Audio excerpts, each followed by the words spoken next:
Всем привет из жаркого Бангладеша. Они настолько привыкшие к соли, что даже не чувствуют ее.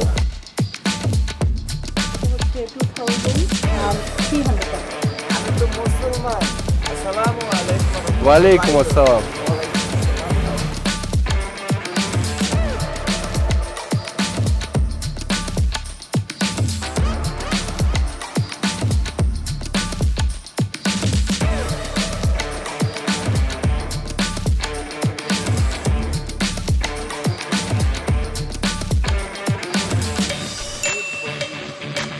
Вот, что здесь, давай, ком. Ёп.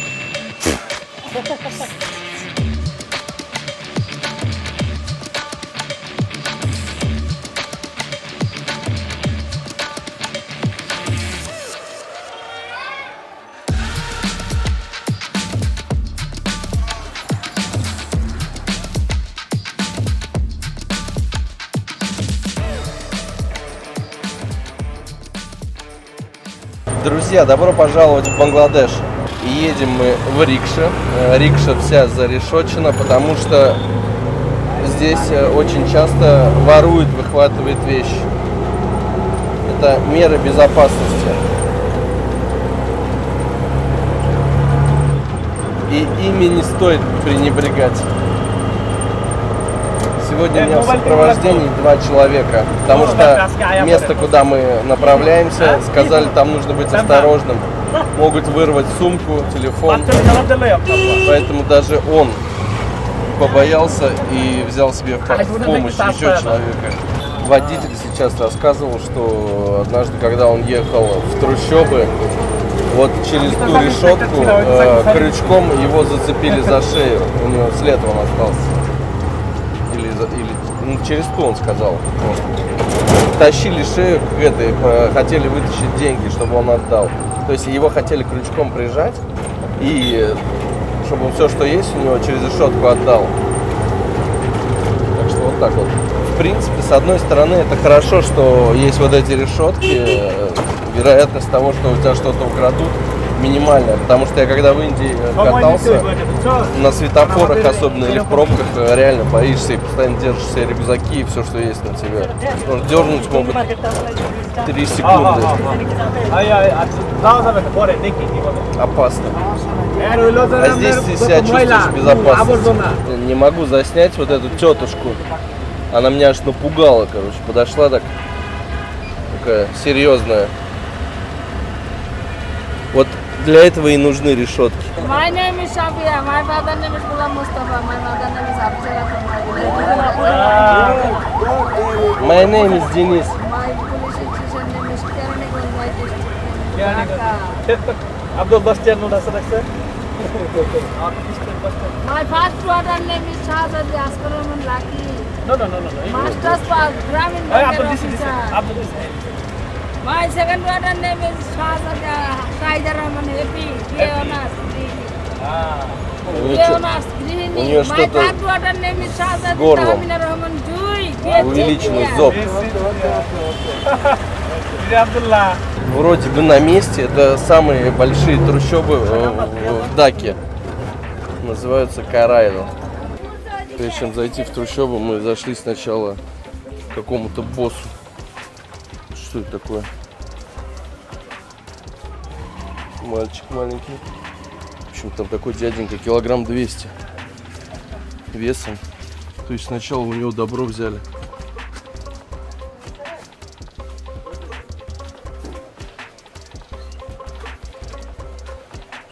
Такие. Очень много мух. Очень много мух. Много женщин. Какие-то цеха, вот это, я так понимаю, кухоньки. Квартиры 3 на 3 квадратных метра. У всех выведенные плитки на улицу, чтобы не задыхаться. Внутри. Представляете, если сюда одному попасть, ты отсюда не выйдешь просто. Тебя съедят здесь.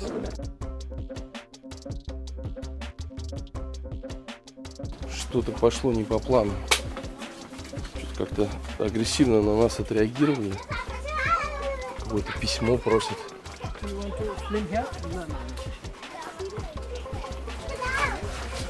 Заходим во вторую улицу.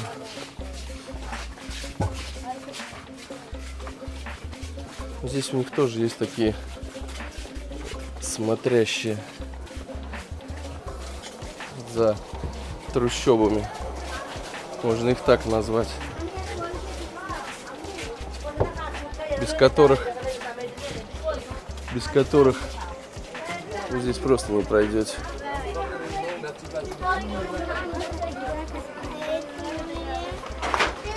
Как они здесь дышат, тут вообще дышать нечем. Здесь просто спертый запах, воздух. Я в отеле окно не открыл, мне было душно уже. А здесь банановое дерево растет.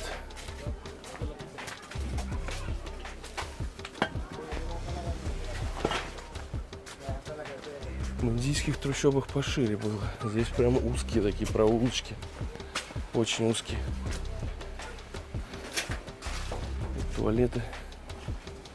Куда мы пришли? Что такое? This river? Утки. Вон там. С какое-то болото. Так что-то он не переводит там. Yes. Очень много детей здесь. Салам алейкум. Что я чешусь. Можно было бы сейчас детям дать по 10 таков, но если это начнешь делать, все это начнется веселье. Но здесь не пристают они, между прочим, как в Индии. Когда это была река, теперь всего лишь канал. Окей. Эта река превратилась в канал. Здесь реально дышать нечем. Тут же по соседству большой дом.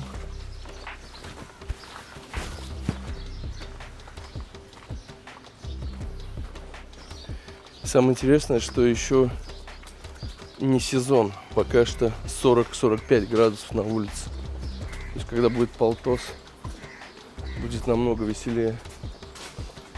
Oh, around 2 kilometers. Говорит, что эти трущобы около 2 километров в длину.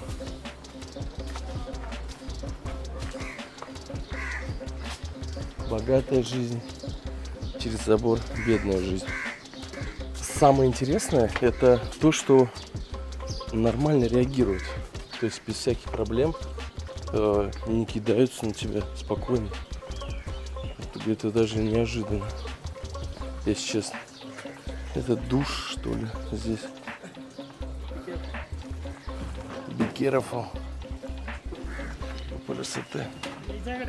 Не провалиться бы.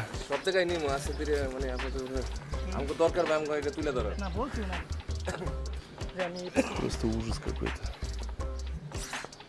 Реально ужас. Так вот люди в таких условиях живут. Ну, виноват сам человек. Вот это откуда-то с тех домов вода выходит. То есть это по факту это что это? Это яма со всего города, сюда выходит с канализационных труб вот эти вот стоки. И люди живут вокруг этой жижи, разводят уток и не напрягаются. Запах здесь, конечно, не особо хороший. Тут же дерево. Здесь манго или кешью? Mango, right? You can see it. Дерево манго. Эти трущобы находятся в центре самого дорогого района Даки, Гульшан. Здесь вокруг очень дорогие дома. Вот откуда пополняется наше озеро. Сточная канализация городская. Вот так вот выглядит уже богатенький домик с дорогими тачками. По местным меркам-то дорогие. Я весь просто обливаюсь.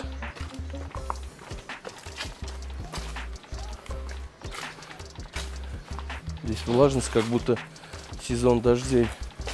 Вот еще один сток в это озеро. Нет слов.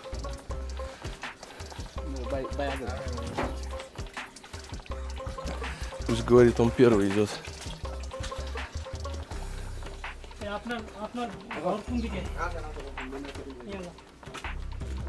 Сейчас посмотрим его дом изнутри, как выглядит. Если нас пустят. Хотя женщины все сразу отворачиваются и уходят в сторону. Это хотя молодые. Мусульманская страна. 90% мусульмане, остальное там индуизм, христианство. Я как будто в другом измерении сейчас нахожусь. Просто вот нереально поверить, что такое вообще бывает. Но это факт. Просто как будто я на другой планете. Самое главное, что никто тебя не напрягает, что ты ходишь в шортах.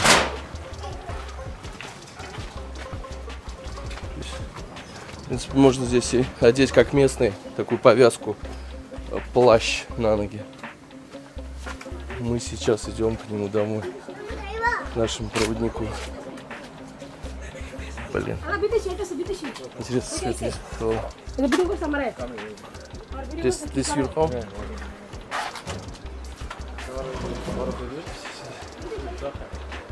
Хотел сказать, нет электричества. Здесь очень душно, чтобы вы понимали. Вот этот вот металл накаляется. Хотя он есть.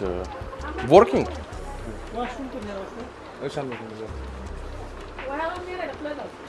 Холодильник, швейная машинка, шкаф. Кухня где-то на улице. От этого идет сильный жар, очень сильный жар. Люди вот так вот выживают. Ну, так как мусульмане, соответственно, какая-то картина и что-то там на арабском написано. Ну, наверное, какие-то цитаты из Корана. Здесь живет 7 человек. Мама, папа, бабушка и 4 детей. 4 детей. У меня остался стакан из Индии монет. Я раздал им детям. Они на них смотрят, не местные деньги, интересно. Попросил воды принести, мне принесли в какой-то бутылке. Не стал рисковать, еле выкружился. Неудобно было сказать, что я могу травануться, что я уже один раз сделал, поэтому тактично вышли из этой ситуации. Сейчас нам покажут вашрум. Стиральная комната. Или что это? Баня. А, я понял. То есть вы здесь искупались? Вашрум. Ванная. Банан. Здесь вашрум? В общем, здесь 2 ванных комнаты. И отсюда вода сразу же утекает вместе с рисом в ту самую речку. И тут же сохнет белье. Детишки маленькие. Вот представьте себе 60 градусов. Вот здесь, мне кажется, столько.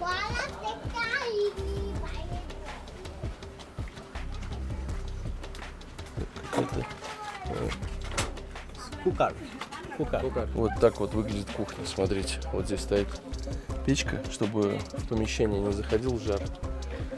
Его вытащили на улицу. Скорее всего, из-за металла очень жарко. Он притягивает все тепло. И так же, как и везде в Даке, очень много мух. Просто кишит. Затарились водой. Belarus, yeah? No, No Belarus. no Belarus. Rupur watching my many people, brother. Рупур, это, скорее всего, наверное, где находится атомная станция. И вот он говорит, его брат там работает. Работают белорусы, работают россияне. Вот то самое соседство. Мальчик. Еще мальчик. Спросил, есть ли документы. No ID? No. National ID card. They have national ID card. Вот так вот выглядит местный национальный ID-карт. Паспортов нету у людей. What is your name? Kalam. Калам. А Калам говорит, что здесь живет около 5000 семей на этих 2 километрах. У нас тут переводчик на переводчике. Мы друг друга переводим. В этой трущобе в основном живут те, кто занимается обслуживанием, в общем, обслуживающий персонал. И большая часть мужчин работает на рикшах. Средняя зарплата 500-600 таков в день. Это где-то до 500 рублей, если брать в рублях. $5 в день зарплаты. В его семье это $5-6 в день, а остальные семьи, он считается богатым, остальные семьи $2-3 в день. Соответственно, и еда такая же, это рис, какие-то бобовые, очень скромно. Мясо едят по праздникам. Получают ли здесь жители какую-либо помощь от государства? Государство помогает им в виде небольших денежных вознаграждений и продуктовой корзины. Но это бывает не так часто по каким-то праздникам. Обычно все эти праздники мусульманские, большие. There is a school here, so they are read here, studying. They are studying here. Несмотря на то, что они живут в трущобах, дети ходят в школу. Это уже радует, потому что кто-то из них сможет выбиться из этих трущоб.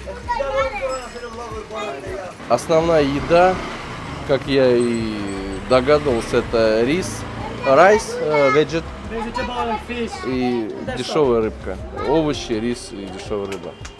No meat. No, it's expensive here. Мясо очень дорого. High, expensive. Покидаем эти трущобы. Естественно, все просто так не закончилось, а потом просто стали тупо выпытывать деньги. То есть ты ему даешь, он говорит, нет, мало. Все начиналось так дружелюбно и красиво. Ну, это нормальное явление, я тоже понимаю. Гости, а не гость, тут не важно. Здесь каждый пытается хоть что-то ухватить. Сейчас как раз идем по району, где живут олигархи местные. Здесь очень дорогие квартиры. Допустим, если возьмем одну квартиру, она здесь стоит около $500 000. Вот именно в этом апартаменте. И самое прикольное, что на балконе стоит газовый баллон засаленный, сковорода, какой-то казанчик. То есть, несмотря на дорогое жилье, привычки остаются у людей. Только что проехала рикша, и там реально красивая девчонка сидела, она не укутана, ничего, губы красные. Ну, в реальности она симпатичная. И они такие на меня смотрят. У тебя, говорит, есть жена? Я говорю, есть. Ну, то есть ничего плохого, никаких плохих мыслей нет в это время в голове. Hello. Просто неожиданно увидеть среди всего этого красоту. Когда мы сюда бронировали место, нам из отеля написал хозяин или менеджер: вы можете, говорит, привезти алкоголь с duty free в счет стоимости комнаты. Ну, как-то было неожиданно. Потом мы поменяли просто отель. И я сейчас как раз задал вопрос ребятам. Они говорят, так как здесь нелегальное спиртное, есть заведение. На данный момент это стоит $100 зайти, там безлимит на одного человека. Можно спокойно выпить. Просто это помещение будет закрыто. Не публичное, оно не афишируется. Но такие места здесь есть. В Даке. В других штатах, может быть, и нету, но в Даке есть, так как столица. How much? Total. Yes. Countless. В общем, у этого дома нет цены. Там в банке столько денег нет, сколько он больше. 1 billion. Around 1 billion. 1 миллион. $1 million. $1 миллион домик стоит.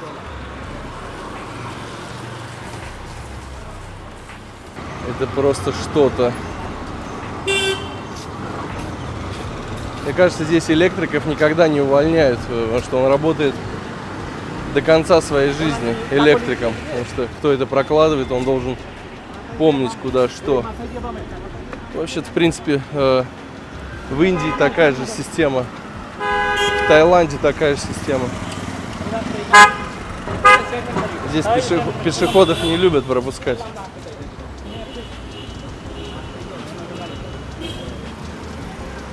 Удивительно, конечно. Вот здесь ощущается, что это богатый район. В этом районе живут дипломаты. Очень много. Ну и также вот человек уснул. Просто девушка телефон уронила.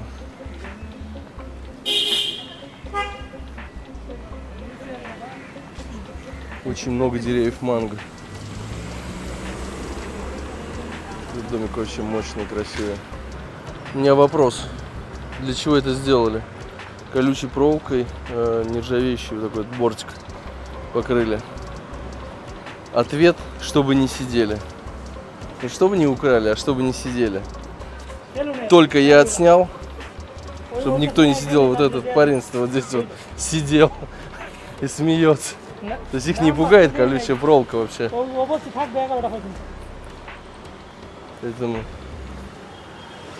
Поэтому приезжайте работать электриками в Даку.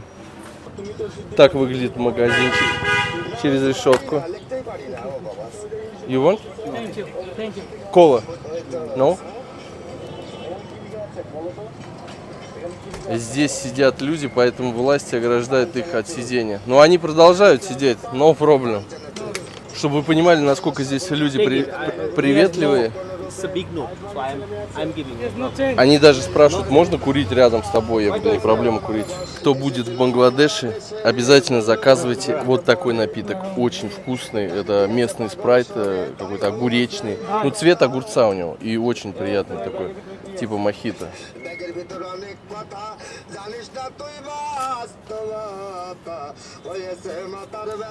Там, слушай, даже есть вот такие вот дома.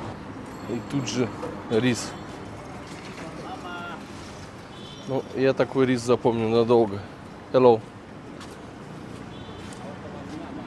Halim, Halim. Халим? Yeah, Bangladeshi local food.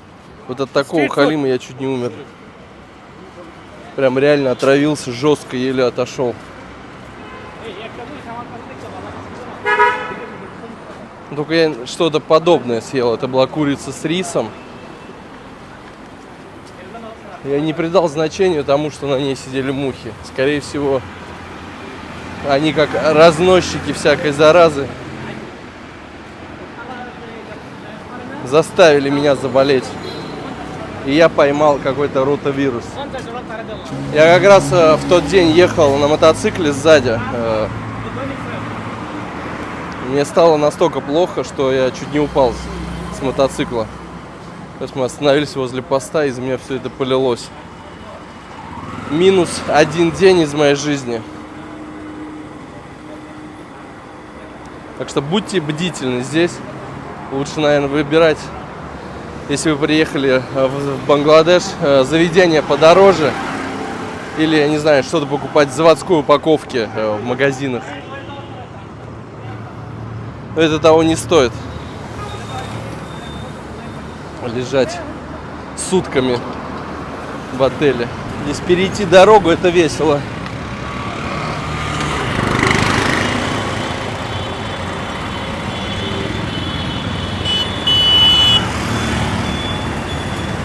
Нам нужно сейчас как-то сесть на автобус.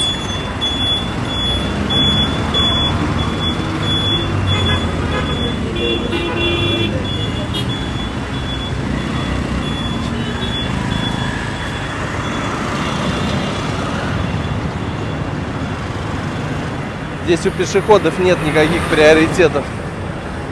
Это, скорее всего, команда по крикету, наверное. Ну да, я угадал.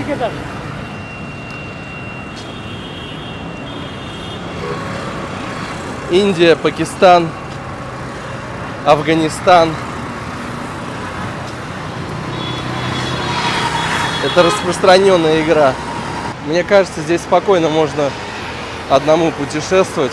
Главное, чтобы это дневное время суток было и не нужно лазить по трущобам. И все будет хорошо у вас. Ребята куда-то меня ведут. Когда вы прилетаете, вы едете по этой улице сначала из аэропорта. И вам кажется, это не может быть, как так в Бангладеше так грязно. Это первое мое впечатление, когда я по ней проехался. Я был тоже очень удивлен. Ну а потом все стало на свои места. Вот эти люди, они продают билеты на автобусы. И очень внимательно смотрят на меня. Сюда один за одним приезжают автобусы, и водители выходят с каким-то бланком, вот этим вот людям отдают, которые что-то фиксируют. Автобусы здесь как одноэтажные, так и двухэтажные попадаются. Всегда все открыто. Я себе уже не первый раз задаю вопрос, а бывает ли вообще в таких странах надзорный орган, как санэпидстанция? У меня такое ощущение, что его нету. Иначе здесь пришлось бы закрыть все. Рикша наша приехала. Мы едем еще в более удивительное место. Что-то он ругается. Я догадываюсь, почему. Он не захотел сажать к себе пассажира. И типа говорит, что вы перегрузили мою рикшу.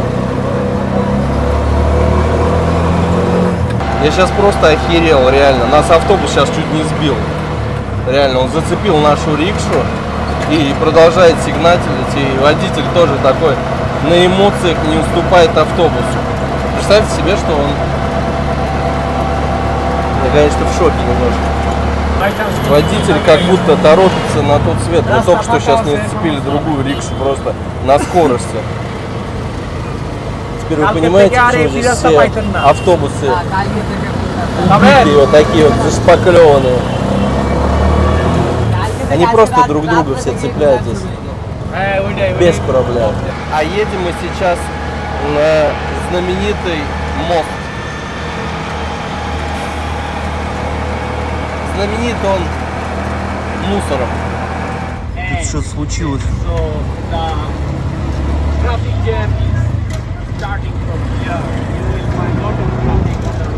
Серьезное причем.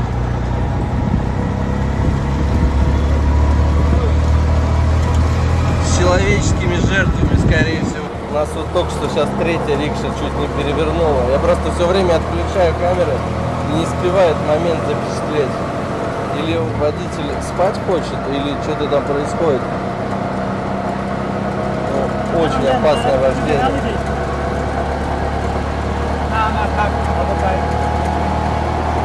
Даже они нервничают уже. Здесь автобус может остановиться в любом месте. Сплошная, двойная, в гору. Неважно. Клиент руку протянул, все. Пожелание. Будь осторожен. Be careful. Okay. Your baggage. Yes, okay. Я понял. Внимательно смотри за багажом, а то его вырвут. Очень опасное место. Держи, говорит, крепче камеру, сумку, штаны и шорты. Блин, как вот такое может быть в мусульманском мире? Запрещено же воровать. Как вот это? Конечно, для меня это дико, честно. Есть опыт нахождения в других мусульманских странах, там запрещено, это позорище.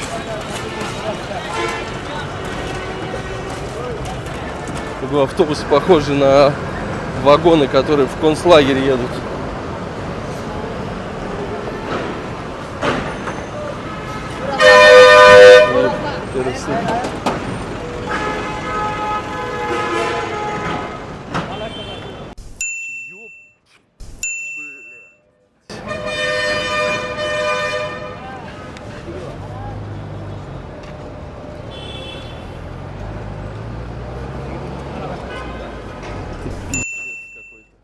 That was the bridge here, over here.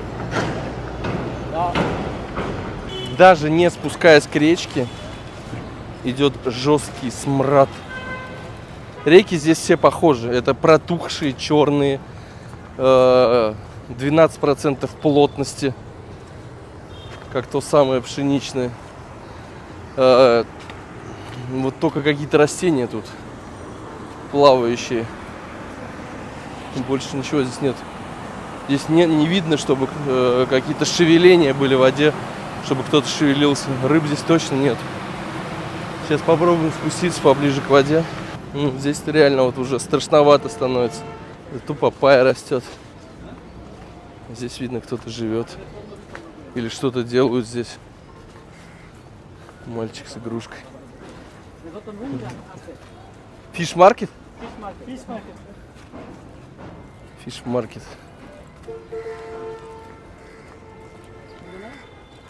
Это... Я вот что-то в недоразумении в полном. От такого фиш-маркета, конечно. Там кто-то спит. Sleeping? Yes? No. Камни лежат. Yes? Там же камни лежат. Зато птиц много разных. Кто это там? Сука. Рики-тики-тави. Я только что увидел.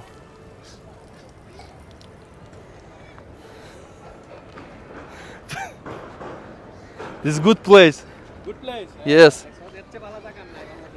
И очень странное здесь течение. Туда-сюда все плавает. Мы шли в другую сторону, все плыло. Сейчас в другую. Так вот, по поводу реки. Здесь ничего живого нет. Ничего живого. Я даже не могу себе представить, как ее можно, какими фильтрами очистить. Это растение еще и цветет. Здесь, скорее всего, рыбаки живут. Хотя я не пойму, где здесь рыба есть, чтобы ее ловить. Это, конечно, кошмар. Вот если отсюда посмотреть, видно рябь и мелкие пузырьки. Тут река гниет. Она гниет изнутри. Вот эти вот газы выходят из ила. Очень захотелось перейти на другой берег, оттуда посмотреть.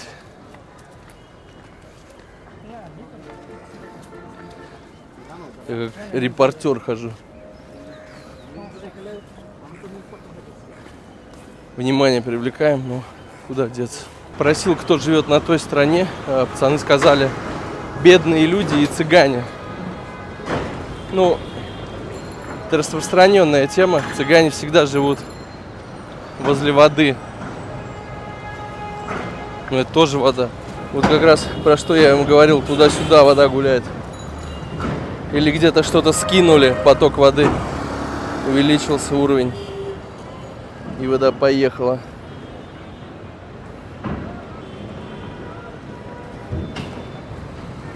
Спросил, для чего им лодки. Оказывается, это не рыбачить, а просто они в них ночуют. Это, так сказать, комнаты.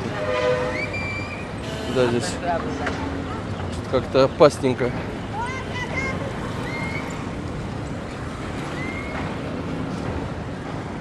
Ну, настроя отобьемся палкой, вон, штативом. Главное, чтобы с нами так же не сделали.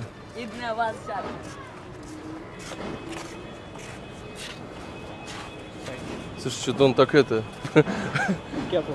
Окей. Ну, здесь какие-то невменяемые они. Такие нагленькие.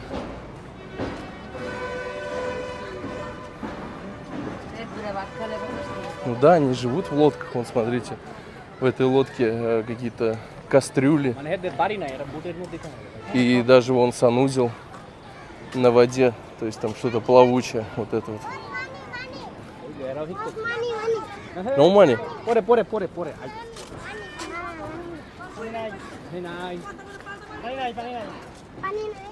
Сейчас малышу дашь, потом от тебя просто не отстану. Да, они в лодках живут здесь. Они живут в лодках. Некоторые лодки новые, но почему-то они затонули. Здесь, получается, цыгане, мусульмане. Да, они в них живут, это квартира. Представляете, 24 часа спать в такой кроватке и дышать вот этим смрадом. Здесь душ. Здесь все моются. Женщина куда-то вон поплыла. Я спросил у ребят, я говорю, здесь есть рыба? Да, говорит, но какая-то непонятная. Вот тоже чья-то квартира. А вот как раз этот пункт меня и очень интересовал. Зачем им чешуя? Что они с ней делают? Это рыбья чешуя, крупная рыба.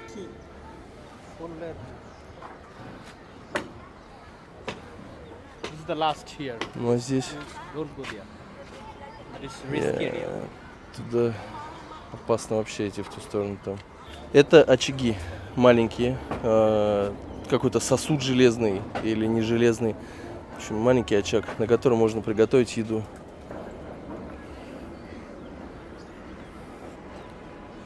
Еще чешуя. Что же они с ней делают? Сейчас мы это узнаем. Мешок с чем-то и очень много мух. Похоже, там что-то такое съедобное для них. Это, скорее всего, какая-то, я не знаю, кладовая, может быть. Тут точно никто не спит. Здесь хранятся сосуды с водой. Ну, лодочки обыкновенные, наверное, для того, чтобы куда-то плавать. И еще такая особенность, так как это мусульманская страна, во время азана звучит, ну, азан звучит везде. Узнали, для чего это? Это все перетирается в муку и отдается на корм курице.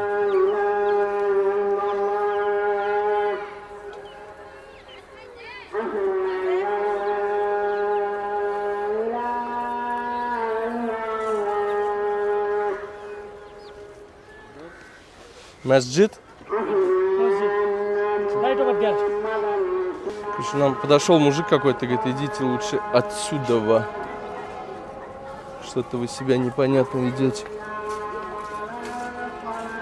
Поэтому лучше уйдем.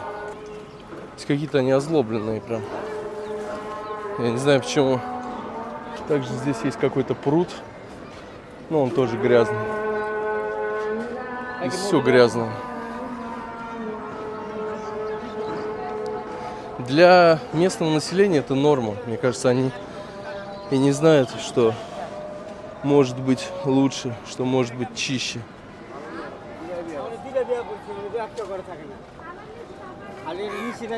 Зато какие курочки красивые. Какие красивые курочки. Ладно, двигаемся отсюда подальше. Пока мы в этой речке не стали плавать. Запах очень сильный. Сильный, сильный, сильный. Не знаю, они вот вроде бы цыгане, но они отличаются, конечно. У них взгляд даже какой-то другой. Ничего не имею против цыган. Он, видите, как внимательно смотрит, поворачивается, когда кто-то мимо проходит. За моим телефоном, чтобы его не вырвали. Женщина спит.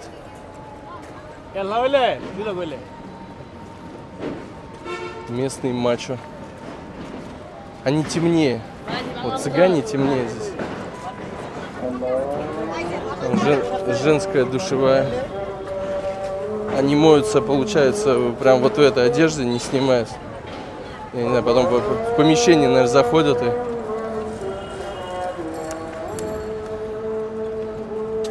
Вот в этой коробке тоже живут люди. И вот здесь живут люди.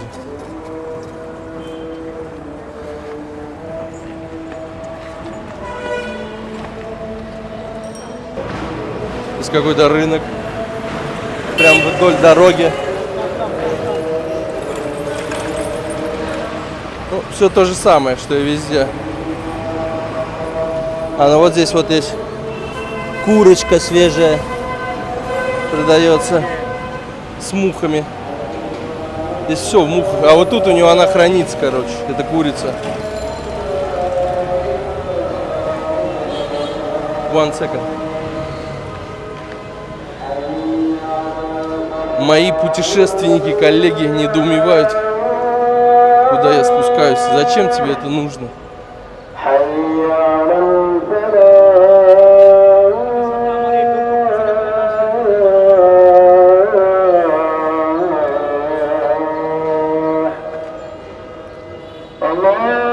Здесь под мостом тоже кто-то живет.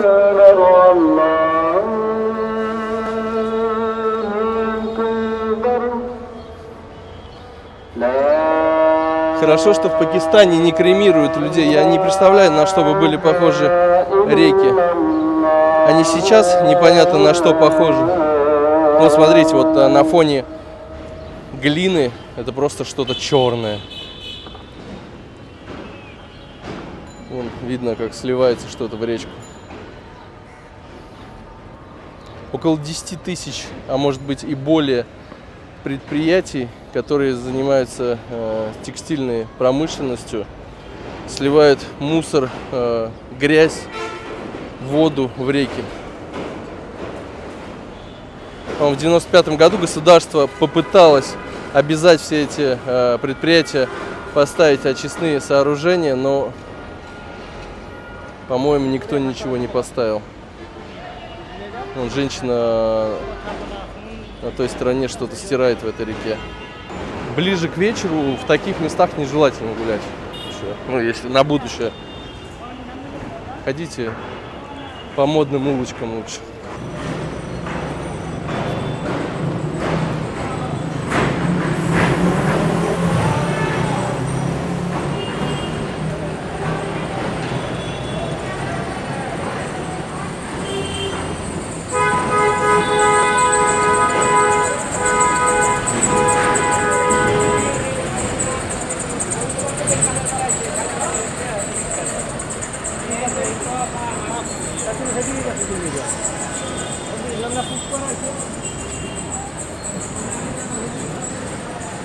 Получается, по этому мосту идут и люди, и автобусы. Если один автобус идет, человек должен прижиматься, и поэтому все нет-нет оборачиваются назад. Нет ли там автобуса? The bus is coming. Right here.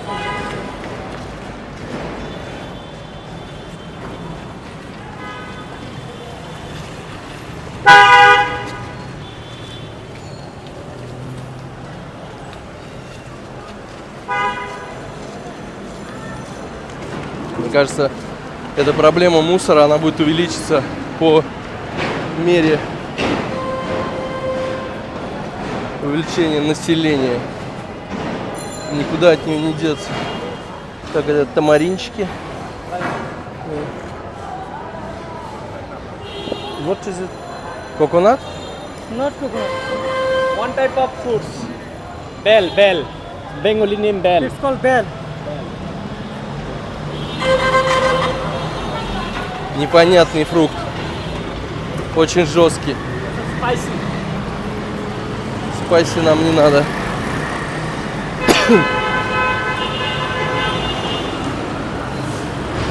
Да, ребята, похоже, здесь надолго. Если вытащили фонарики и лампочки, вот эта вот вся пыль, которая летит от дороги, она просто будет оседать на этих вещах.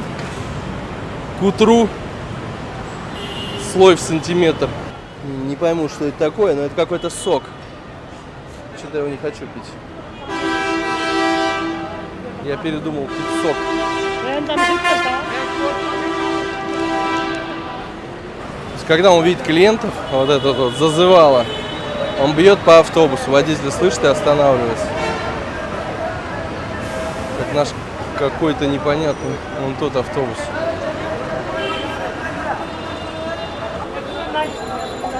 Соки и нектары J7. Do you want to try it? No. Huh? Only bottle. Tale.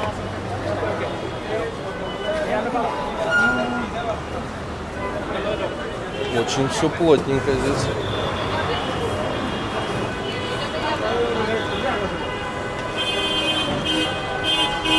Вот это вот конечка, да, получается, допустим, какая-то станция. Вот мусор валяется, и всем пофигу. How much? Мне кажется, здесь точно не знаю слово ЖКХ. Дворники.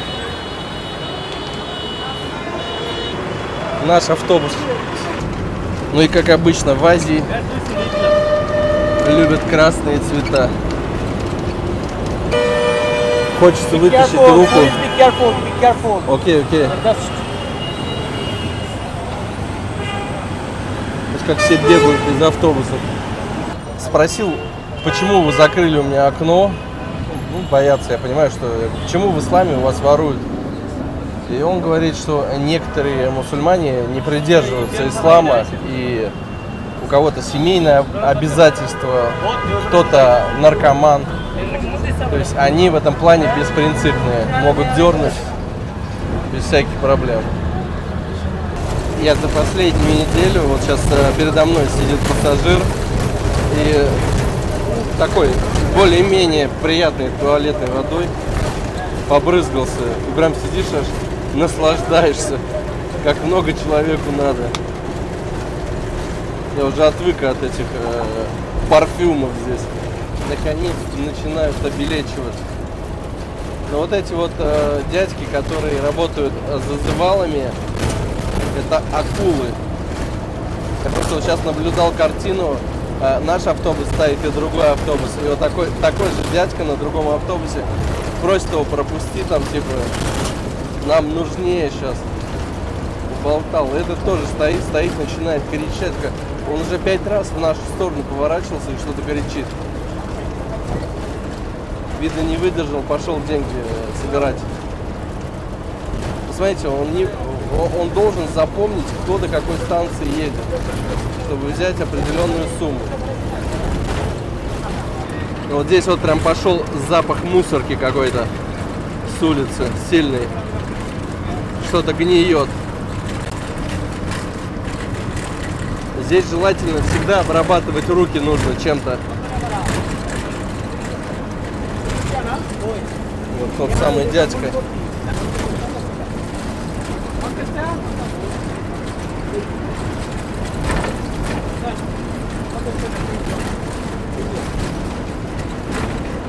За троих он отдал 200. Это сколько получается у нас? Сейчас сдачи получит он, наверное. Ну где-то по 40 рублей, по 35. К таким странам нужно привыкнуть.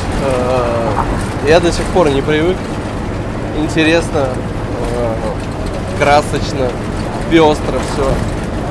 Но есть лимит по дням пребывания у меня. То есть через, например, я не знаю, 2-3 недели у меня начинается депрессия. Вот просто депрессия, хочется домой. Увидеть из окна родненькую сосенку. Очень много мечетей, но они небольшие. Не выделяются сильно. Здесь, наверное, такой действует принцип: мечеть для молитвы, а не для красочности. Еще одна особенность: в Даке очень мощная дорожная развязка.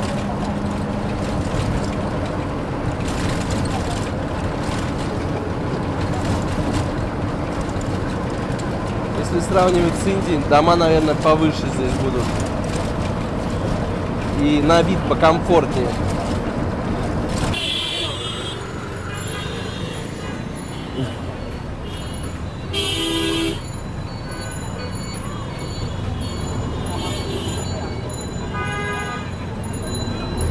Я надеюсь, никто не допрыгнет до телефона. Здесь какая-то красота.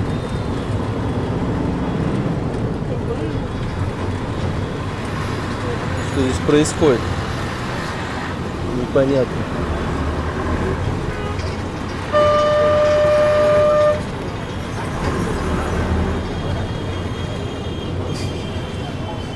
Какой-то праздник, что ли? Все красивые, нарядные. Здесь как будто другой Бангладеш.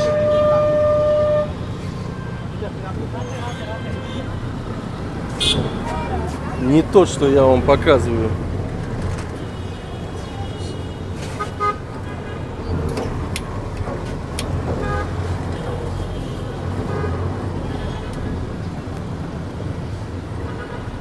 Девушки все опрятные, ухоженные, красивые. На что не можешь не обратить внимания.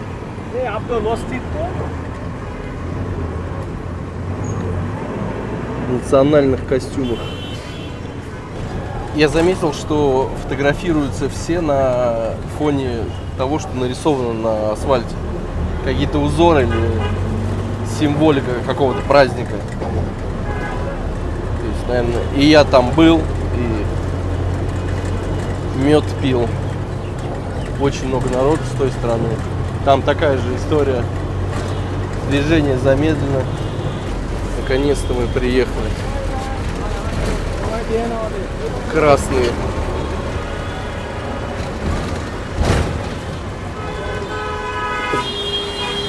Как-то бесшабашно здесь ездят водители. И очень быстро заставляют выгружаться.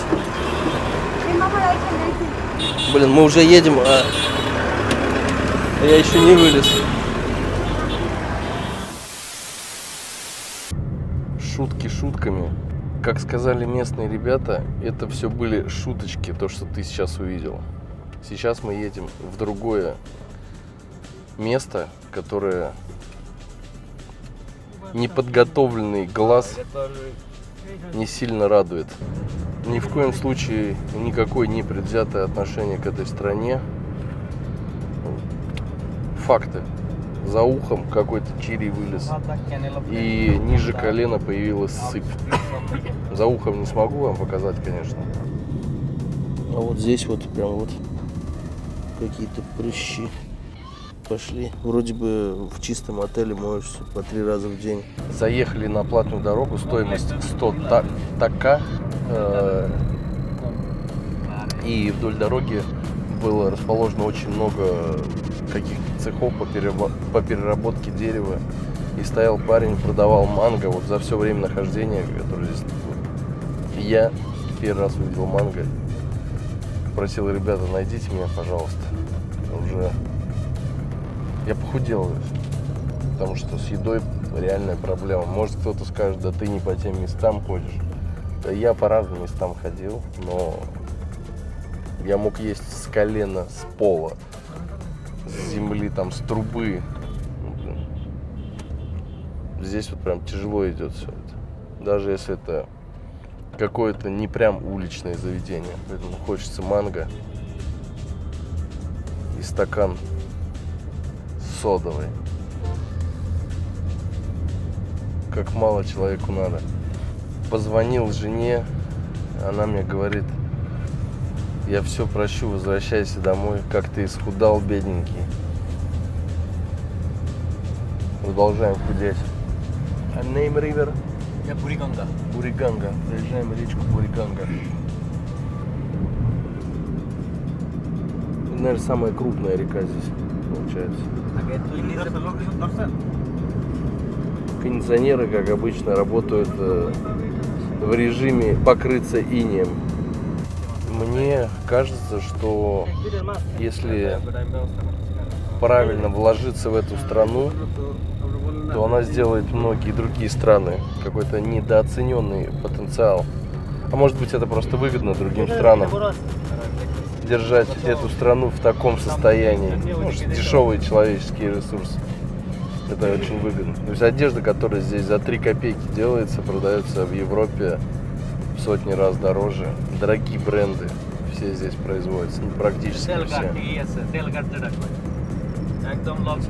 Люди получают копейки за них. Выгодная позиция для кого-то. Мы кружим как соколы, не можем найти наш плейс. Он где-то рядом. Он где-то рядом. Здесь настолько все плотно расположено. Мне кажется, даже плотнее, чем в Индии. и народу больше. Пацаны пытаются найти какие-то фабрики, они сейчас здесь находятся. Нам нужен результат деятельности фабрик, как я понял. Запечатлеть. Мечеть вижу. Мечети все, как обычные здания. Не у всех видно купол.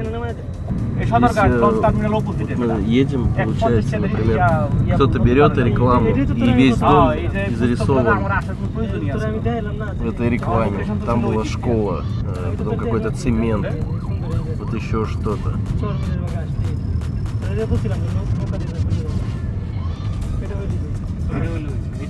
Мусор вообще абсолютно везде.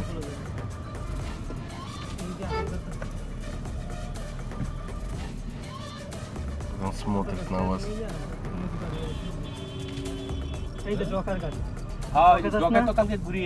И она тоже.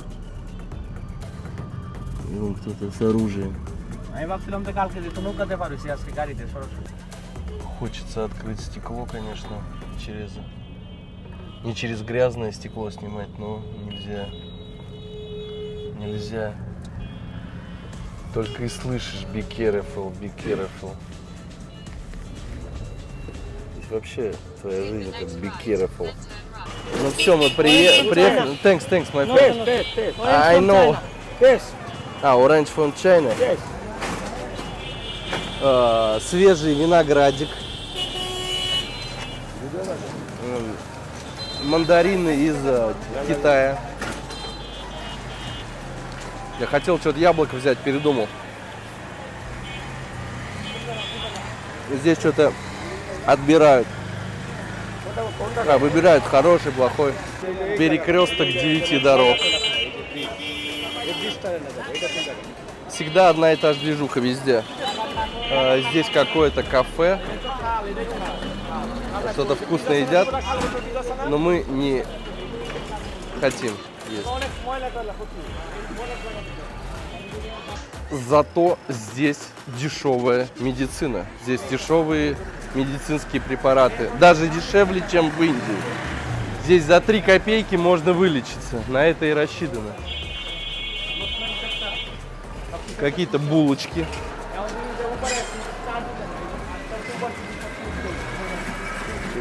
Ремонтная мастерская. Немножко мусора. Цветы. Собачка отдыхает. Собачка не отдыхает. Следит она. Или как это? Чертит. Нет, чертит. Чертит. Чертит.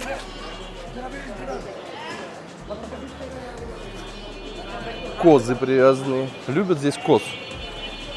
Я не знаю почему. Наверное, баран плохо здесь живет. Приживается.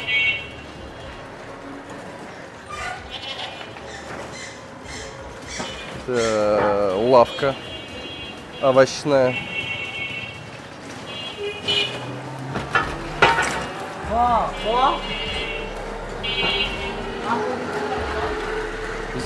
Слово он сказал ко, это что-то разное.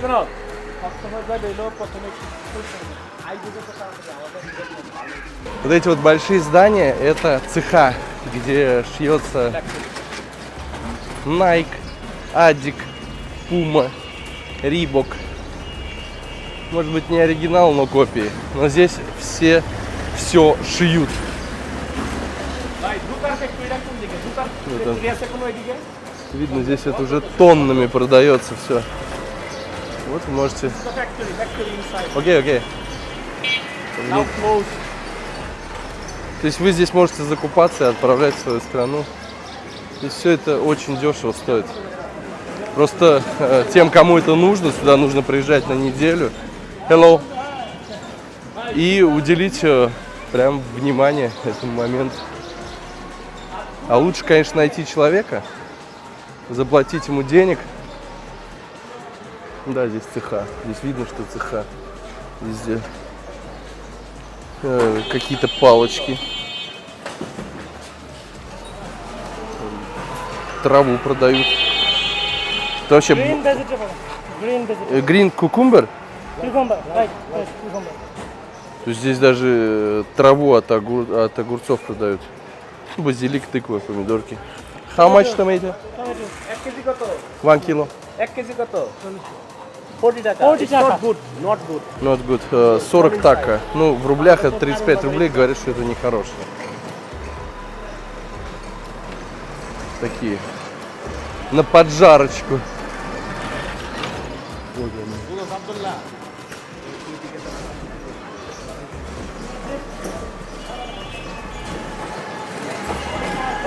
Может мне майки здесь купить себе? А то жена говорит постоянно, ты все экономишь для семьи, жертвуешь собой. Надо раскошелиться на 2 майки. Здесь видно мечеть какая-то или столовая. Ну, наверное, столовая все-таки. Слишком много еды на фотках для мечети.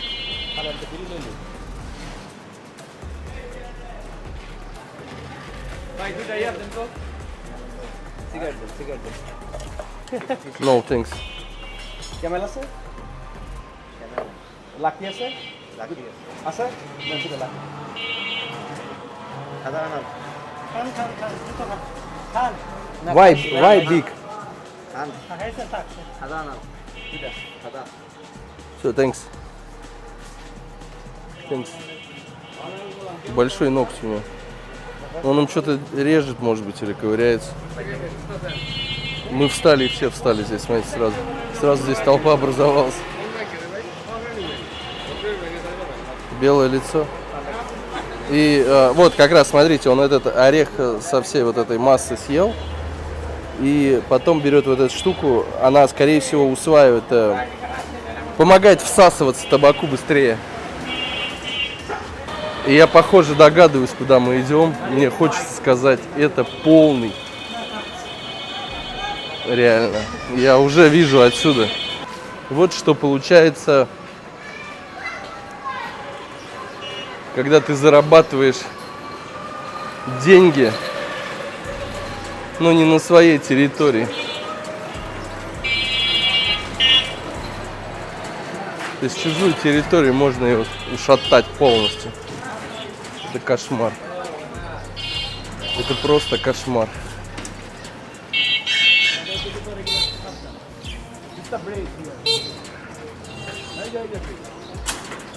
Видите, это вся улица, это тоже фабрики.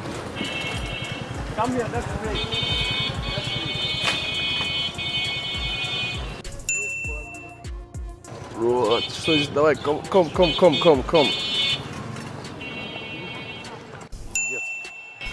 А, бля. This not good place.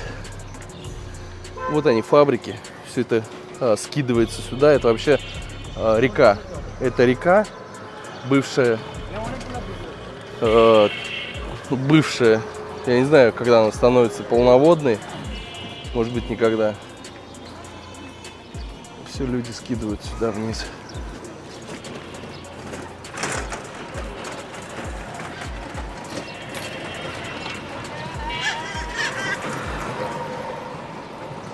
That bridge. The factory. Здесь просто вот, смотрите, вот работает фабрика, и тут же в окно все это скидывается. Потом зачем это убирать? Это, ну, просто можно поджечь и все. Круто. Нет слов. Какой-то дяденька что-то собирает. Мусор. Ребята подошли какие-то. Ком? Видно, деньги просят.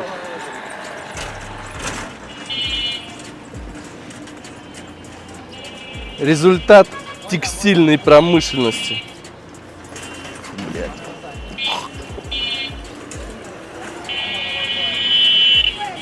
Кстати, здесь если в дыму дернут телефон и не заметишь, что его дернули. Дядьки просто здесь продают что-то. Ёп. И хочется только материться. Материться. এটাই আসল জায়গায় তো এটাই দেখ ময়লার নদী। Ну, смотрите, там парикмахерские, какие-то простыни. Ну, что он там делает? Склады. Здесь видно, он цех даже горел.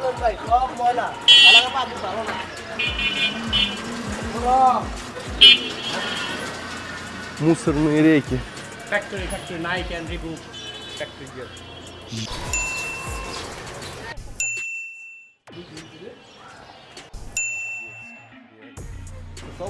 Я не знаю, что сказать.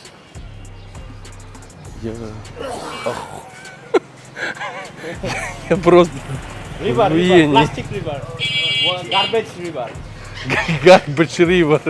This big garbage river. Ё. Ну, я не знаю, все, у меня нет слов.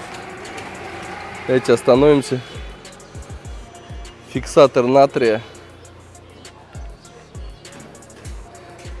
I want lift here. Yeah, live here. Yes, rent room. Me. Oh, One month. Тут за месяц покроешься говном. Там что-то полилось. В воду, в реку подают. Откуда только непонятно, с каких этажей сверху. Видно, там где-то наполнилось. Nice. What come from? Russia. Russia.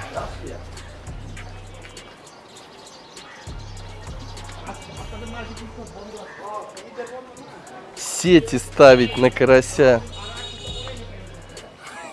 Если бы мой дед матершинник сейчас эту речку увидел, он бы вспомнил всех на свете. Только мой дед мог искусно выругнуться. Выругнуться.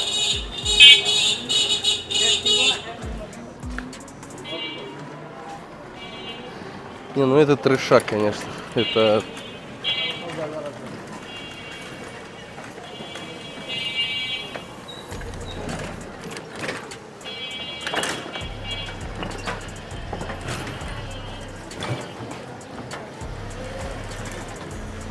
Спускаемся вниз. И что это такое? Тут тонет что-то под ногами все. Здесь вот люди живут. Живут и кайфуют. Hello. Ну, сколько мух там.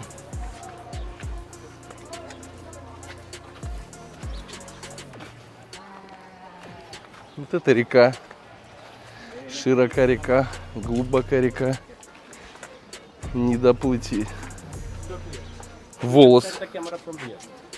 This good place for camera, yes? Место здесь отличное, люди здесь хорошие, но очень сильно пахнет и очень много мух. Мух, наверное, даже больше, чем в центре Даки. Здесь очень много мух. Я вот пока снимал на большую камеру, они прям, можно сказать, лезут в объектив на кнопку записи. То есть мухи здесь, мне кажется, живут круглый год. Ежедневно люди переходят вот эту речку-вонючку, мусорную речку.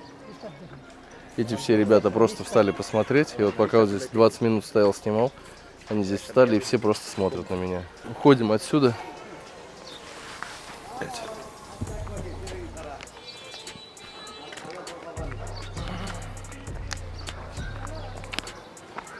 А кто-то из вас заходит в Adidas, покупает себе кроссовочки, даже не понимает, какой ценой для этой страны они обходятся. Что-то я в мокрое наступил.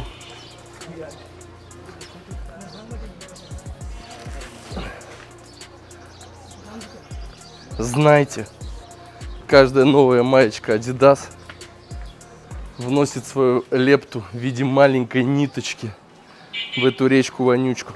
Ну, что сказать.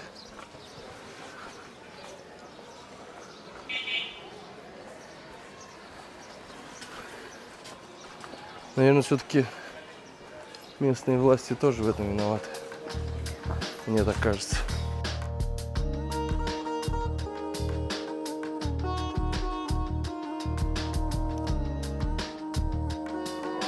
Джинсы стоят 2 бакса.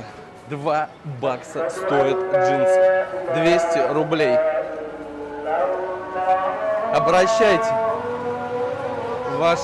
Обращайтесь. Ваш гид по Бангладешу.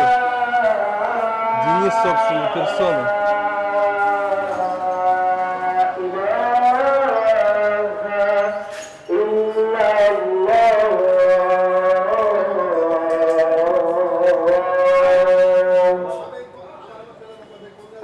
Там кто-то забежал. Мышка. Размером с утюг.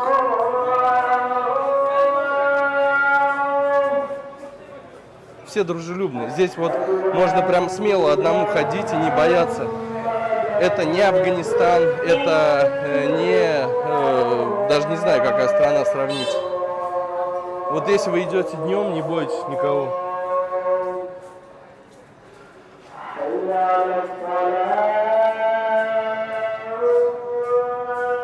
Сразу видно, что это какие-то фабрики, потому что это все охлаждать нужно. Объемы большие. Вот еще мостик через речку. Ой, какая тут речка.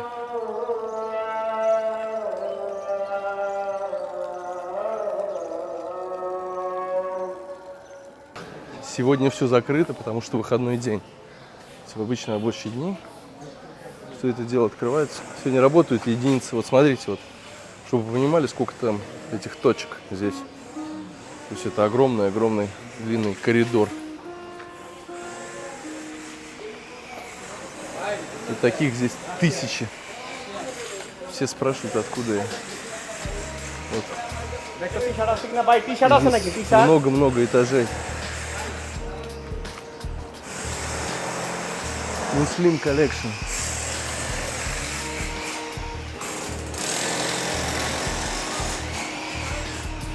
Выходим к какой-то речке.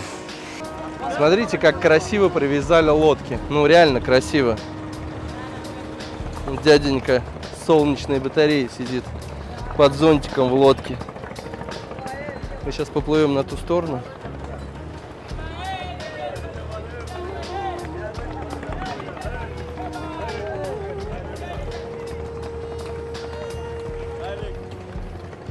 Здесь наш?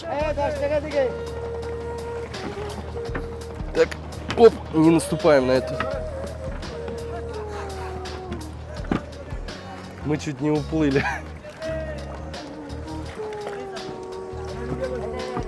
Вода прям воняет.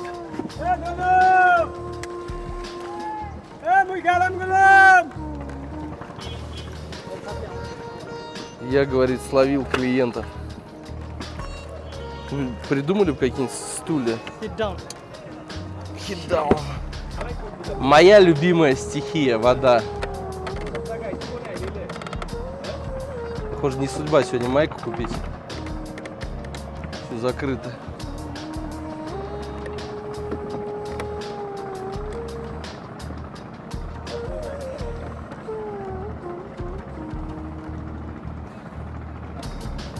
Ну, она пахнет.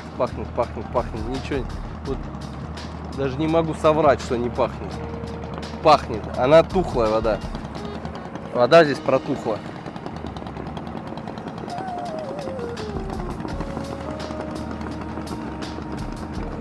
Вот что человек может сотворить с природой. Когда-нибудь природа отдаст все это обратно человеку в виде катаклизмы.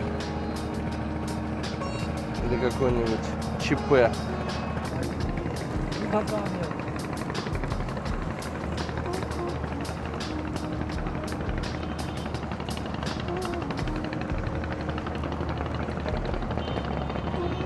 Водитель какой-то суровый у нас.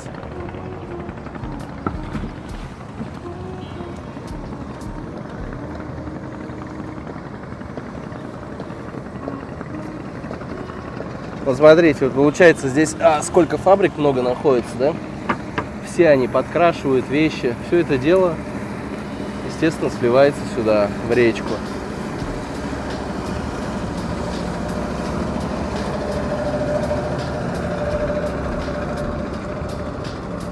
Капитан Каталкин.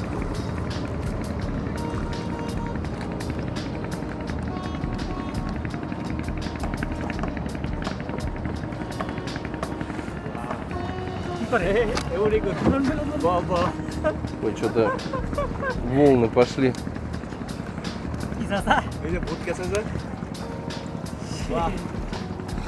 Мне не столько страшно утонуть, сколько перевернуться в этом говне, плыть с камерой. Вот это страшно для меня будет.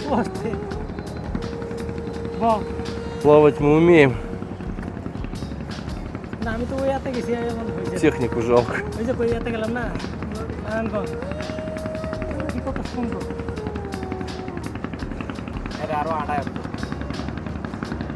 Это круизные лайнеры. Меня мои друзья сопровождают уже 3-й день. Я им подкидываю, естественно, денежек. Бесплатно здесь никто ничего не будет делать. Но без них бы было здесь тяжеловато, конечно.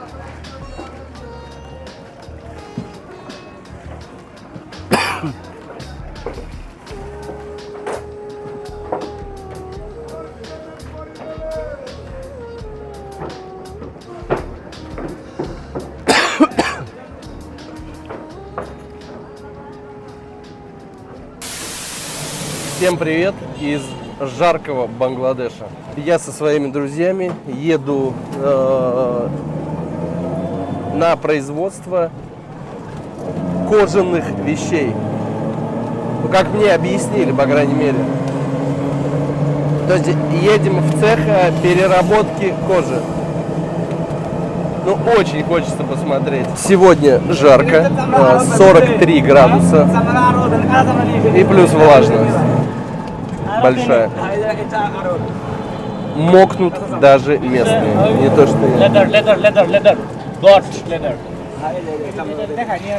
Мы, наверное, приехали, похоже. Здесь приемка, я так понимаю, приемка шкур. Козы, барашки. Got. Got. Козы, только козы. That is the cow. И коровы. Пахнет, знаете, здесь каким-то кисломолочным продуктом. Вот такой запах спертый, своеобразный. Зашли к хозяину, и вот он показывает, какие вещи здесь делают. Здесь они сами готовят эту кожу и красят ее. В общем, все сопутствующие процессы происходят с краской. Он говорит, что в Россию забирают отсюда рулонами, брикетами, я не знаю, как это выглядит. Кто-то забирает готовую продукцию, кто-то ее шьет здесь и забирает уже пошитую. Метр выделанной кожи стоит, по-моему, $1,5, а доставка 1 метра, вот такой вот лист, метр, стоит 5 така, 4 рубля. 4 рубля будет стоить доставка 1 листа, метр на метр, из Бангладеша в Россию. Все, узнал все. Заказывайте, шейте. То есть любую кожу здесь, любая толщина, любая текстура, цвет, какой вам нужно, без проблем. Все. Настраивайте станки. Это настоящая кожа. Индия точно так же отсюда закупает кожу, шьет куртки, и получается эти же куртки кожные в Россию идут по слегка завышенной цене, и потом все это перепродается в 10 раз дороже. Сейчас мы вот едем, получается, здесь все принимают кожу.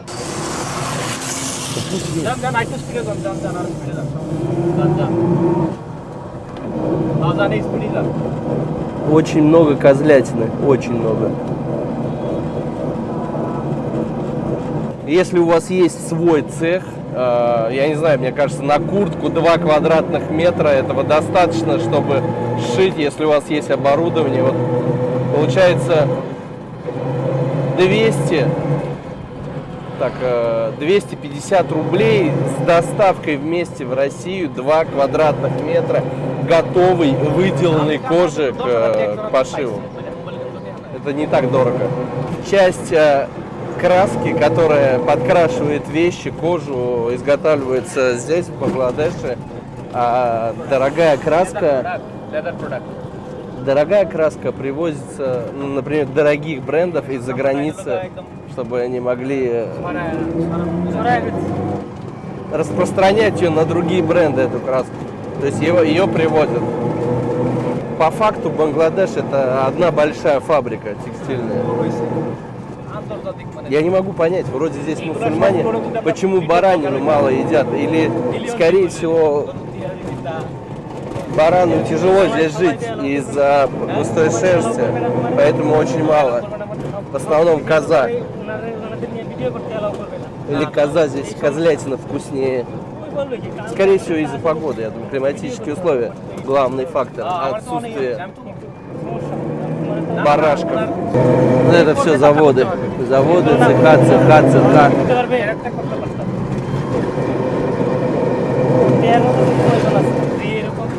Factory, big. По факту здесь должны крутиться просто огромные деньги, но они здесь почему-то незаметны.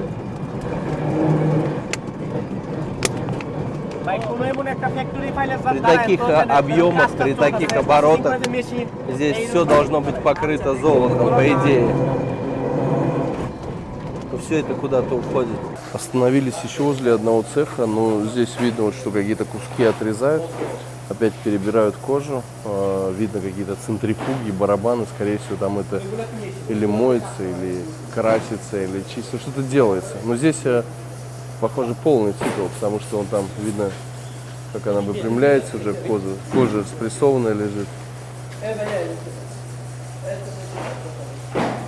Вот что ребята делают.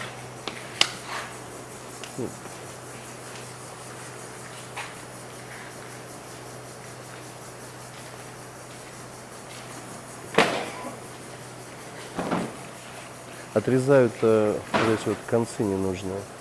Это где рожки, ножки, грудки, сиськи.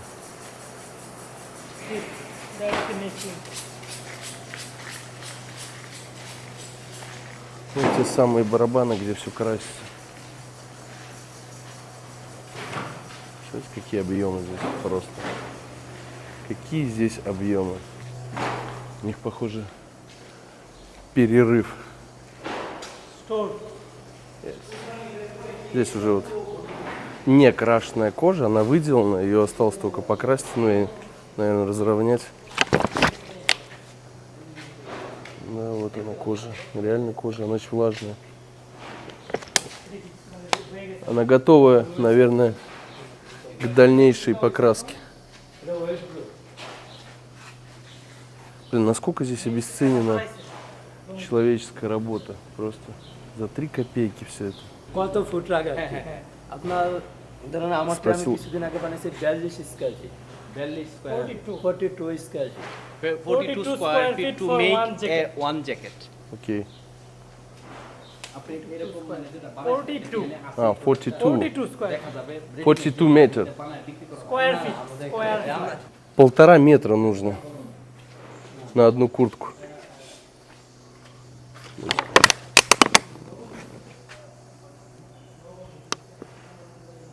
Прям толстая. Очень толстая. Это, наверное, говядина.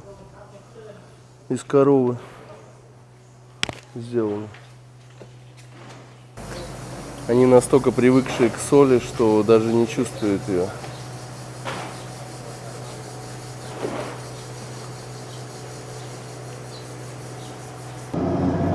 Здесь находятся китайские заводики по переработке кожи. То есть продукция уходит потом в Китай. А из Китая приходит к нам в Россию и во многие другие страны. Цех по переработке остатков той кожи, которые отрезали в другом месте. То есть эти куски сюда приезжают. Точно так же через центрифугу обрабатываются. И вот женщины сидят, перебирают. Зарплата у них 12 тысяч така в месяц.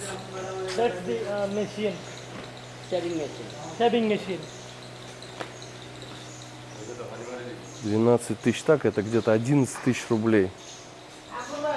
Из этих кусков будут шить небольшие какие-то вещи, то есть, ну, перчатки, например. Вот те самые центрифуги. Кто-то из вас носит кожаные перчаточки и даже не думает, откуда они приехали. Барабаны, между прочим, деревянные.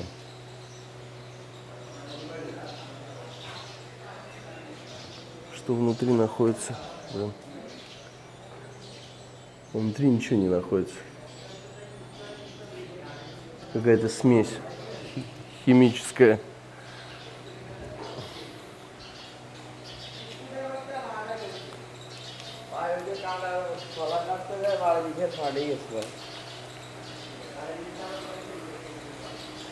Вот еще один аппарат. Непонятно, что на нем делают. Я догадался сам. Кожу пропускает вот через вот этот вот привод, и все неровности снимаются с нее. То есть делается одна толщина. Например, вот такая вот. Вот она, одной толщины эта кожа. И едем дальше. Я только сейчас почувствовал, какой здесь запах стоит. Запах скотного двора. Вон индюшки кто-то выращивает. Кто-то любит индюшатину. Еще один большой цех проехали. Ну, как вы думаете, какие последствия всех этих цехов здесь? Я не удивлюсь, если где-то здесь река есть. Вот прям у меня такое предчувствие. Тут же находится мусорка. Это все кожа.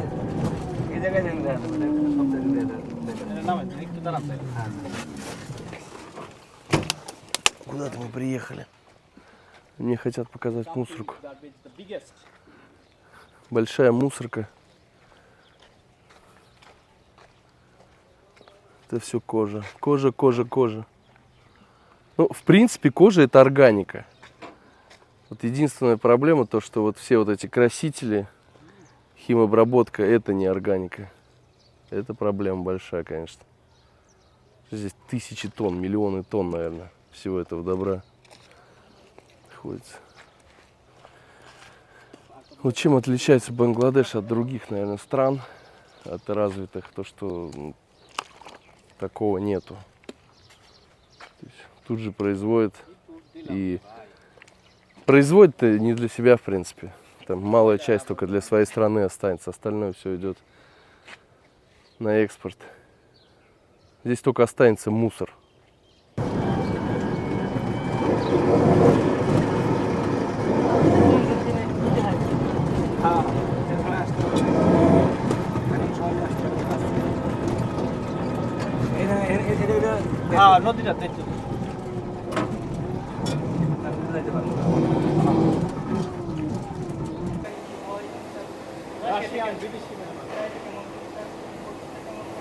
Договорились, вроде нас сюда запустили.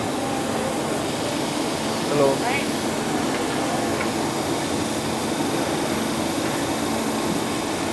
Вдаваться не будем в подробности, что тут происходит, но пропускают кожу.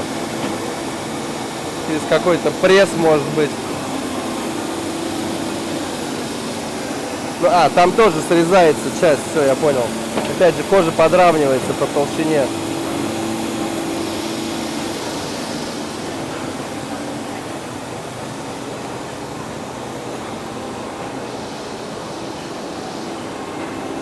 Очень много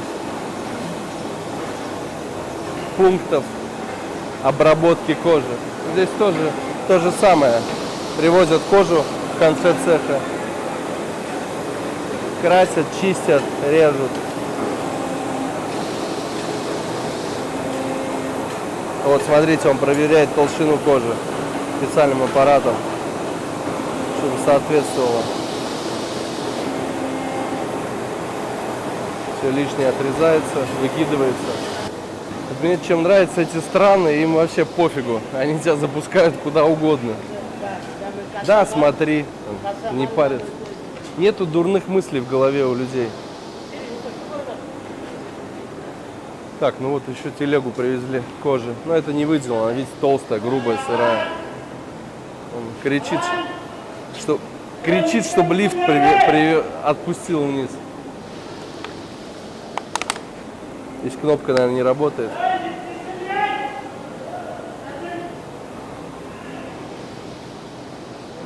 Вот это объемы. Вот это объемы. Лифт наш приехал. Лифтер.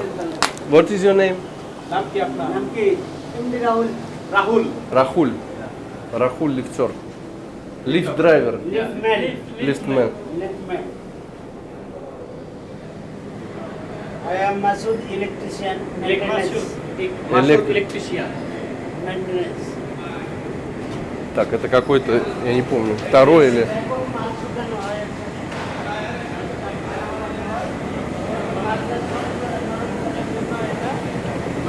А вот уже готовая кожа. Или не готовая. Hello. Да, это готовая уже. Красивая такая идет, чистенькая.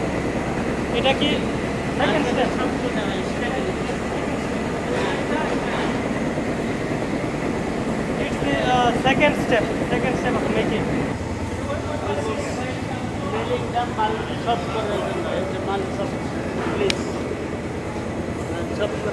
Этот аппарат делает кожу мягкой. Это реальная кожа, блин. Потому что уже даже непривычно, что есть кожа. Обычно кожзаменитель идет у нас на рынке.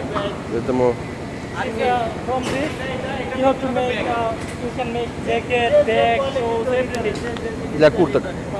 Тоненькие курточки. Вот непонятно, что это такое. Это конвейер вообще. Это конвейер. Все, я понял.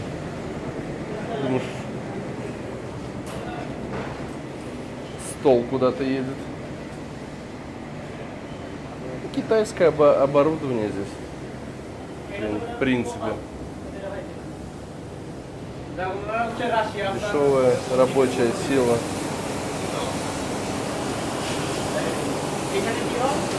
And it's finished.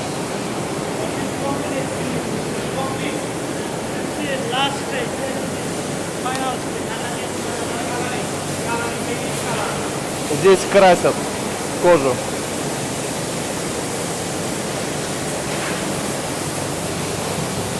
Вот этот аппарат, он распыляет, получается.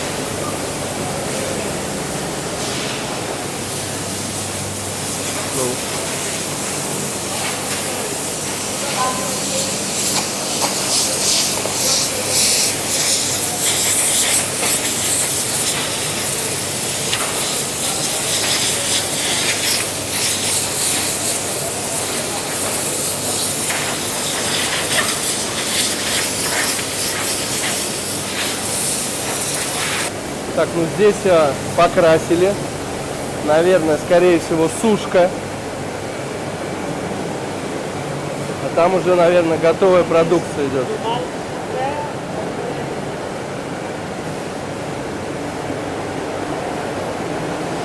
Hello. Да, она горячая.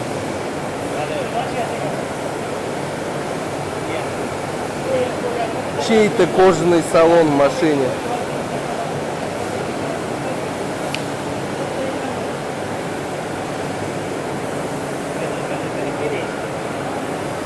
Good. Это грубая, прям вот реально грубая кожа такая. Это тоже грубоватая.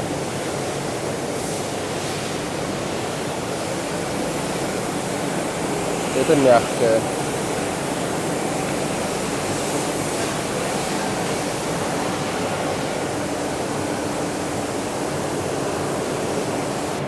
Оказывается, эти палки нужны, чтобы потом подвешивать кожу и вот так сушить.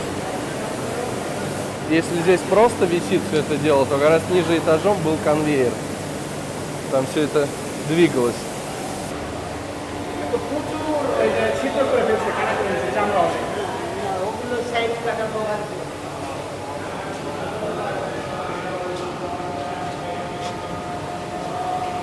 Здесь даже мечеть есть на заводе, чтобы не пропускали. Он не хочет нас вести. Услышал. То есть он постоянно находится в лифте и по первому крику сразу приезжает. Нормально такая работа. Он контролирует, сколько подняться. Четко все. Прощай, кожевенный цех.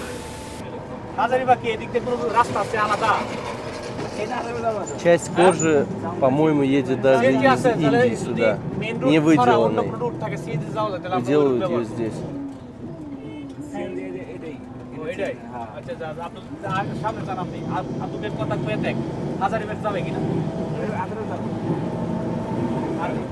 Получается полный цикл вот, в трехэтажном здании. От приемки соленой кожи до пошива, до готовой покрашенной кожи. Таких мест по переработке кожи в Бангладеше 1000. Это один из сотен микрорайонов. Поэтому приходится только ходить с открытым ртом и удивляться. Едем через деревню. Очень много всевозможных растений. Все растет. Бананы. Кокосов не видел. Вот что-то вот это вот. Кукуруза. Много папайи попадается. Это вдоль дороги просто растет.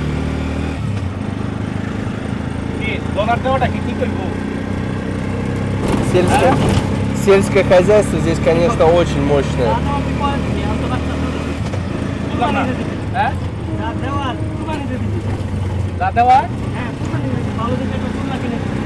Я себя поймал на мысли, что здесь мало попрошаек. Если сравнивать с Индией, реально мало. За все время раз 5 спросили. Хорошо, если спросили.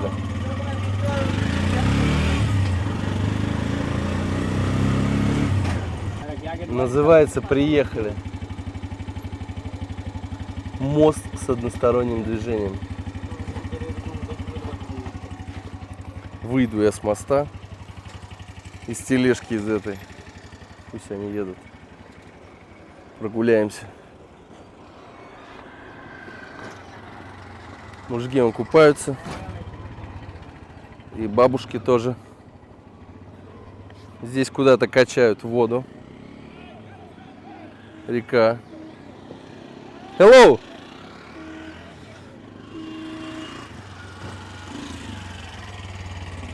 Так, не дали нам прогуляться. Там что-то сушат. Или грядки делают. Грядки делают. Внизу рис.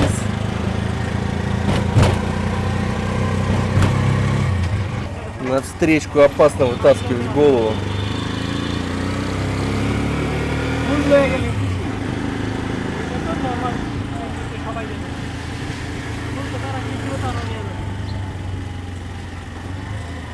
Это очень длинная деревня.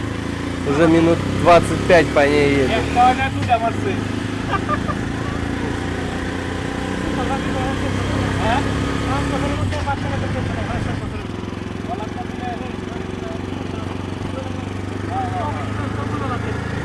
Здесь почему-то все реки зарастают кувшинкой. Очень много этой кувшинки. То есть, несмотря на то, что реки убитые, она все равно очень живучая. Мне только один пункт непонятен. Столько кожи, но столько мало мяса. То есть мясо практически, мне кажется, никто не ест, кроме курицы. Понимаете? То есть кожа везется 100% из других стран сюда на переделку. Из других это Индия. Потому что на протяжении 2 недель я не вижу мяса. В одном месте видел, козлятину продавали. Курица полно ее, без проблем. За 350 тако мы уже месяц едем. Такое ощущение, это дорога бесконечная. Деревни, деревни, деревни, деревни. Очень много банановых деревьев, очень много. Но я до сих пор не попробовал банан местные. Ананасы просто бомбические здесь. Сегодня не выдержал, купил пакет с ананасами. Просто зашел один, съел целиком. Сладкий, даже середина мягкая. То есть вот этот ствол, он мягкий. Вкусный ананас. Даже после ананаса хочется воды попить, он настолько сахарный. Климат особый. Мой плоский юмор, даже здесь к нему относятся нормально, адекватно эти ребята. То есть, несмотря на то, что это мусульманская страна такая, жесткая не будем говорить, но все равно юморят, добродушный народ. Между собой будут ругаться жестко, к гостю относятся очень хорошо. Я им говорю, мы будем сегодня есть попугаев с луком, они так на меня смотрели. Ну мы, говорит, тебе можем приготовить, если ты хочешь. Все что угодно. Смотришь, сколько здесь мужского населения, и такое ощущение складывается, что в каждой семье всегда рождается больше мальчиков. Очень много мужчин, везде. Везде, везде, везде. Переработка сахарного тростника. Ну это на сок продается, его сюда привозят. Солому забирают скотине, выжатую. А вот эти стебли продаются во все эти лавочки. Еще какой-то большой рынок. It's a vegetable market. Vegetable market. Овощной рынок. Разговоры у бизнесменов. А вот он, крытый рынок. Гусиные, куриные, утиные.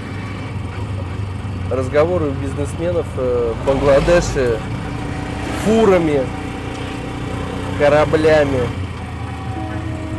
Это действительно так. Здесь это не мем, не прикол. Ну и как обычно по традиции все должно быть чисто. Но только не здесь. Сейчас просто некогда останавливаться. У меня, конечно, глаза сейчас чуть туда не обратно не закатились. Увидел банановый рынок, вернее, рынок он один, а банановые ряды. Километр в длину, с 2 сторон, все это в бананах. Тонны бананов. Даже не тонны, сотни тонн бананов. Только в этой части города. Keymaker. Keymaker. Что?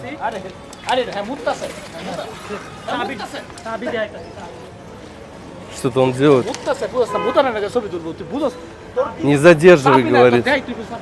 Ну и как обычно, река. Без рыбы.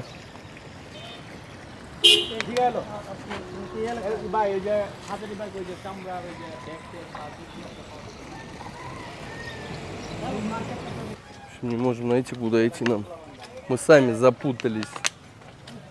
Хоть мы и местные. Какой-то из мексиканской мафии. Видите, как он сразу внимательно смотрит, чтобы тот не дернул телефон. Бананчики. Какой-то черный квартал тоже. Там вот. Там тоже производство этой кожи. Смотрите, вот как раз все это добро. Там сушат кожу, они красят ее. Вот. Это уже частные предприятия. Small factory, yes? Как no factory? У меня просто слов нет, конечно. Там маленькие цеха. Там вручную все это дело делается. или маленькими барабанами.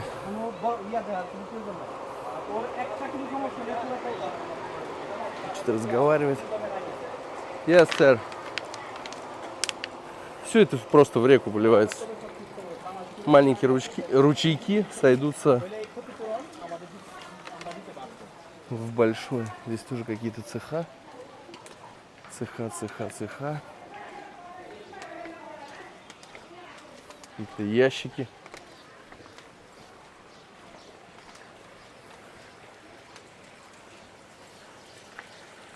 Без остановки все льется. Еще и живут люди, и работают все вместе. Какие-то клетки прям маленькие. Очередные трущобы.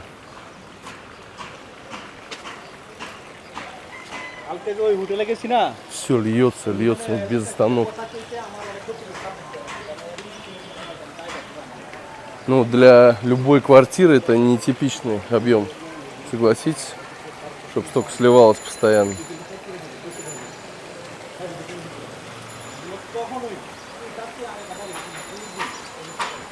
Ё-моё. Ну, пацаны подтвердили, это был старый район кожевенной промышленности.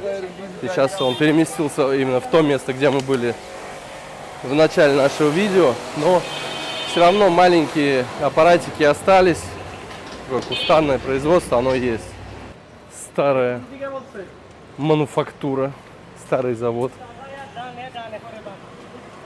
Здесь попрохладнее прям. А холод выходит из зданий.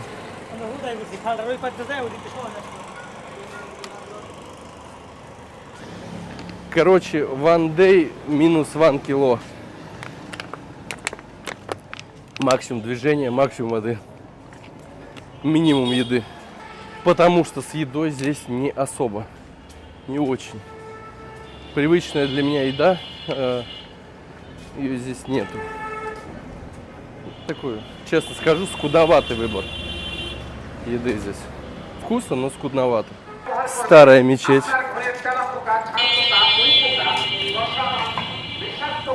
Вот здесь как раз вот в этом районе, где мы ходим, всевозможные лавочки, кожаная одежда, кожаная обувь. Здесь кожаная обувь.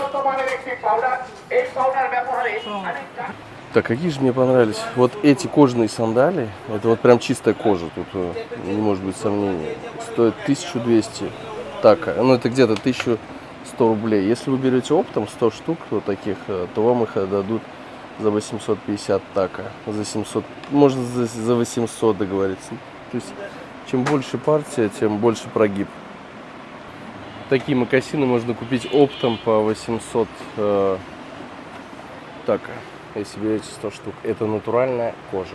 То есть модели вот можете выбирать, какие вам угодно. Это все натуральная кожа.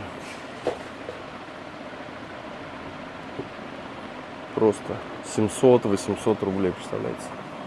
У нас такие минимум, я не знаю, 5000 надо стоить. А что больше. Давно цену не смотрел. Как нам сейчас объясняют, не сезон. Сейчас не сезон, только, похоже, успеем увидеть кожаную обувь. Очень много всевозможных. Большинство закрытых магазинов, потому что выходной день. А так здесь рабочие места. Все это работает. Большой выбор, большой. Осталось узнать, сколько стоит эта доставка обуви.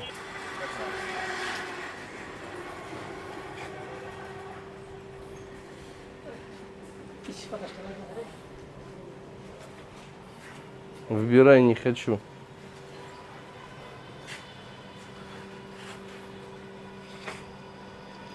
From God. Кожаные куртки какие-то. А, все, я понял. Как на рисунке. Так, еще. Ну сейчас не сезон просто. Ну да, это кожа. Original. How much? How much? পাইকারি নিলে কত পাইকারি মানে দুইটাই বলেন, দুইটাই আমাদের জানা দরকার। এটা হলো আপনার 8000 আর এটা হলো 7500। যদি পাইকারি নেই তাহলে 500 পিস 200 পিস এত কোয়ান্টিটি দেওয়া পারবো না, তো শীতের মধ্যে এগুলো বানাবো। আচ্ছা এটা 100 পিস ধরেন। মানে এক দুইটা হইলে আমি আচ্ছা এটা হোলসেল কত বেচেন ওটা বলেন? হোলসেল এগুলো হলো আপনার 7.5 আর এটা 7। 7500 টাকা 7500 7, 6 или 5. Это дорого, на самом деле. Он просто увидел. This design. This design, হ্যাঁ this design এগুলো এক্সপোর্ট। this design, হ্যাঁ yes এই যে my friend, आप देखिए this not good, no not good. সিঁড়িটার কথা কইতাছে ভাই। সিলির কথা বলছি। Это дешевый пошив какой-то. This not good, my friend. Expensive, this model. Приезжать сюда нужно в рабочие дни. Все вот эти вот улицы состоят из лавочек. Все они открываются. Продают, внутри могут шить их. Дальше искать не будем, потому что уже голова просто кипит. Они уже жалуются, хотят домой. Ну реально сегодня жарко, даже для местных. Поэтому уходим. Обувь на самом деле дешевая, очень дешевая. Для кожи за 800 рублей. Ком? Yes. কি বলবো street food? 1000 рублей максимальная цена на обувь. 1000 рублей. Это чистая кожа, отличного качества, хорошо прошитая. Вам стоит сюда приехать. Пока ждем, зашли еще в один магазин. 1300. This how much? Same price, same product. Одинаковая цена. টাকা ইন 1300. Ну это где-то 1200, это розничная цена. Ну, просто нужно ходить по магазинам, выбирать красивые модели. 1200 местных денег стоят такие сандали. Ну, плюс-минус, короче, все возле 1000 рублей. Все это кожа.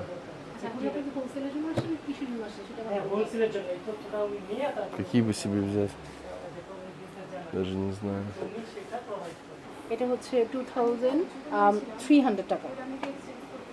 Какая-то подошва очень интересная. Ну вот эти вот самые дорогие получаются по 2000. Где-то 2000 рублей, 20 баксов. У этих очень мягкая какая-то подошва, непонятная.